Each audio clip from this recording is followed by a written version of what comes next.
যতগুলো জায়গা থেকে তথ্য পেয়েছি, সেই 4 দলীয় জোট সরকারের আমলে আমাদের সেই কুড়িগ্রাম জেলার রৌমারী উপজেলার সেই পাদুয়া নামক স্থানে বিডিআর এর সাথে বিএসএফ এর যে একটি রক্তক্ষয়ী সংঘর্ষ হয়েছিল, সেই সংঘর্ষে ভারত নাকে ক্ষত দিয়ে বাংলাদেশের কাছে পরাজয় বরণ করতে বাধ্য হয়েছিল। সেদিনেই ভারত সিদ্ধান্ত নিয়েছে বাংলাদেশের সেনাবাহিনীর মেরুদণ্ড ভেঙে নিতে হবে। এর পরপরই তারা উদ্যোগ নিল, তৎকালীন 4 দলীয় সরকারের কাছে তারা প্রস্তাব উত্থাপন করলো এরকম একটি ক্লিন মিশন বাস্তবায়নের।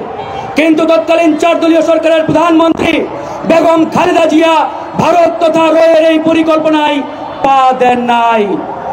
এই জায়গায় বেগম খালেদা জিয়াকে আমরা স্যালুট জানাই, তিনি দেশপ্রেমিক ছিলেন। 4 দলীয় সরকার সেই রয়ের পরিকল্পনা বাস্তবায়নে কোনোভাবেই সম্মত হলেন না। এরপরে ইন্ডিয়া সিদ্ধান্ত নিল এই 4 দলীয় সরকারকে দিয়ে আমাদের মিশন বাস্তবায়ন সম্ভব নয়। তাহলে কি করতে হবে? বিএনপির এই সরকারকে ক্ষমতাচ্যুত করতে হবে। সেই 4 দলীয় সরকারকে কিংবা 4 দলীয় ঐক্যজোটের সরকারকে তখন থেকেই ক্ষমতাচ্যুত করার পরিকল্পনা বাস্তবায়নে তারা হাঁটি হাঁটি করে সামনে এগিয়ে গেলেন। তারই ফল হিসাবে আমাদের সামনে 111 আসলো। এরপরে 2008 সালের 29 ডিসেম্বর যে নির্বাচন, এই নির্বাচনে অনেকেই বলেন একটি স্বচ্ছ পরিমার্জিত জনগণের ভোটাধিকার প্রয়োগের মাধ্যমে নির্বাচন হয়েছে। এটি আসলে পুরোপুরি সঠিক তথ্য নয়। ওই নির্বাচনে সূক্ষ্ম ইঞ্জিনিয়ারিং এর মাধ্যমে আওয়ামী লীগকে পরিকল্পিতভাবে ক্ষমতায় আনা হয়েছিল। আওয়ামী লীগকে 2008 সালে ক্ষমতার চেয়ারে বসার 1.5 মাসের মাথায় পিলখানায় এরকম একটি নারকীয় হত্যাকাণ্ড ভারত বাস্তবায়ন করেছে শেখ হাসিনাকে ব্যবহার করে। তাই আমরা বলতে চাই, এই পিলখানা হত্যাকাণ্ডের 1 নম্বর আসামি শেখ হাসিনা, এটা যেমন সত্য, এই পিলখানা হত্যাকাণ্ডের মূল পরিকল্পনাকারী ইন্ডিয়া এবং র, এটাও আজকে আমাদের বোল্ডলি বলতে হবে, সাহসের সাথে বলতে হবে। কিন্তু বড় দুঃখের বিষয়, আফসোস, আজকে এই বিপ্লব পরবর্তী সময় বর্তমান ছাত্র জনতার সরকার, আমাদের বিশ্বাস ছিল, দৃঢ়ভাবে আমরা বিশ্বাস করতাম ডক্টর মোহাম্মদ ইউনূস চেয়ারে বসার সাথে সাথে প্রথম যে নির্দেশ দিবেন সেটি হবে বিডিআর হত্যাকাণ্ডের রহস্য উন্মোচনে একটি স্বাধীন তদন্ত কমিশন গঠন করার। কিন্তু আজকে অনেক মাস পেরিয়ে গেল, আমরা সেই স্বাধীন তদন্ত কমিশন পাই নাই। যখন দেখলাম তারা দোটানার মধ্যে রয়েছে, এরপরে আমি উদ্যোগ নিয়ে ধারাবাহিকভাবে প্রেস ক্লাবের সামনে আন্দোলন করেছি। একাধিকবার স্বরাষ্ট্র উপদেষ্টার সাথে মিটিং করেছি। আমার সাথে মেজর তানভীর হায়দারের ওয়াইফ, এই যে উপস্থিত স্টেজে, তিনিও একবার ছিলেন। যখন প্রথম স্বরাষ্ট্র উপদেষ্টার সাথে মিটিং করি, তিনি বললেন হাইকোর্টের একটি অবজারভেশন আছে, তদন্ত কমিশন করা যাবে না, কমিটি করতে হবে। আমি সেদিন জাহাঙ্গীর সাহেবকে বলেছিলাম আমাদেরকে হাইকোর্ট সুপ্রিম কোর্ট দেখায়েন না, আমরা আপনার আগে হাইকোর্ট সুপ্রিম কোর্ট ফেস করে এ পর্যন্ত আসছি। এদেশের মানুষ কি চাই সেটাই আপনাকে বাস্তবায়ন করতে হবে।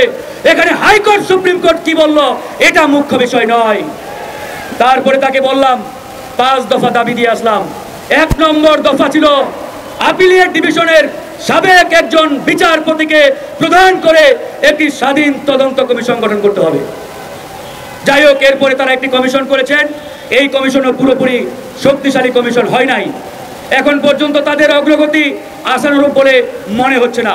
তো যাই হোক বন্ধুগণ, এখানে আর্মির সাবেক অফিসারবৃন্দ রয়েছেন, রাজনৈতিক দলের নেতৃবৃন্দ রয়েছেন। আমরা একটা কথাই বলতে চাই, তরুণ প্রজন্মের মধ্য দিয়ে, তরুণ প্রজন্মের পক্ষ থেকে আমাদের আহ্বান একটাই, এই বাংলাদেশে আগামীতে আর কোনোদিন ভারতীয় তাবেদারি চলবে না। কেউ যদি মনে করে থাকে ওই ভারতকে নম করে, ভারতকে গোলামি করে, ভারতকে পূজা করে ক্ষমতায় আসবো, তাদের জন্য আমরা 5ই আগস্ট নিদর্শন হিসাবে রেখেছি। শেখ হাসিনা ঠিক একই চিন্তা করেছিলেন যে তার প্রভু ওই মোদী সরকার তাকে ক্ষমতায় রাখবে, কিন্তু শেখ হাসিনাকে নরেন্দ্র মোদী ক্ষমতায় রাখতে পারে নাই। তাই প্রত্যেকটা রাজনৈতিক দলের প্রতি উদাত্ত আহ্বান, ওই ইন্ডিয়ার কাছে গিয়ে নম করবেন না, ইন্ডিয়াকে পূজা করবেন না, এদেশের জনগণের শক্তির উপরে আস্থা রাখেন, জনগণের কাছে যান। জনগণ চাইলে সবকিছু করতে সম্ভব, সবকিছু বাস্তবায়ন সম্ভব। এর বাইরে ইন্ডিয়ার দাবিদারি করবেন তো হাসিনার মতো পরিণতি হবে। কথা ক্লিয়ার। আমরা তরুণরা ঐক্যবদ্ধ আছি, ঐক্যবদ্ধ থাকবো। দেশপ্রেমিক রাজনৈতিক দল, সংগঠন, ছাত্র, জনতা, কৃষক, শ্রমিক সকলের প্রতি উদাত্ত আহ্বান, আসুন আমরা নতুন বাংলাদেশ, জনগণের কাঙ্ক্ষিত বাংলাদেশ বিনির্মাণে ঐক্যবদ্ধ হয়ে আমরা আগামীর বাংলাদেশ বিনির্মাণের যে লড়াই, এই লড়াইয়ে সামিল হই। 1971 সালে জীবন দিয়েছি, জনগণের কাঙ্ক্ষিত বাংলাদেশ পাই নাই। 90 সালে এসে আবার জীবন দিতে হয়েছে, তারপরেও কাঙ্ক্ষিত বাংলাদেশ পাই নাই। 24 সালে এসে আমাকে 15 দিনের রিমান্ডে থাকতে হয়েছে, আমার ভাইদের জীবন দিতে হয়েছে, 22 বার হামলার শিকার হয়েছে আমরা। জামাতের সেক্রেটারি জেনারেল রয়েছেন সবচাইতে মজলুম রাজনৈতিক দল বাংলাদেশের। বিএনপির অসংখ্য নেতাকে ফাঁসি দেওয়া হয়েছে, ক্রসফায়ারে দেওয়া হয়েছে, গুম করা হয়েছে। এরপরেও যদি আমাদের বোধোদয় জাগ্রত না হয়, তাহলে বলতেই হয় আমরা দুঃখিত ভাই, আপনাদের জন্য এই বাংলাদেশ নয়। তাই এই 24 সাল পরবর্তী সময়ে সংস্কারের পরেই নির্বাচনের দিকে এগিয়ে যেতে হবে। সংস্কার ছাড়া এই অন্তর্বর্তীকালীন সরকার নির্বাচনের চিন্তা করলে এই সরকারের 12টা বাজিয়ে দেব আমরা। আমরা আর জীবন দিতে চাই না, বারবার জীবন দিয়েছি, আর কত জীবন দেব? আজকে যদি একটা জনতা নির্বাচনের মাধ্যমে এই সরকার বিদায় নেই, আমি ফারুক হাসান চ্যালেঞ্জ দিয়ে বলতে পারি আগামী 2 থেকে 5 বছরের মধ্যে আপনাদেরকে আবার রাজপথে নামতে হবে, আবার রক্ত ঝরাতে হবে, আবার মরতে হবে। আমরা আর রক্ত ঝরাতে চাই না, আমরা আর মরতে চাই না। তাই জনগণের কাঙ্ক্ষিত বাংলাদেশ বিনির্মাণে প্রয়োজনীয় সংস্কার করেই নির্বাচন দিতে হবে, কথা লাউড অ্যান্ড ক্লিয়ার। আল্লাহ হাফেজ, বাংলাদেশ জিন্দাবাদ।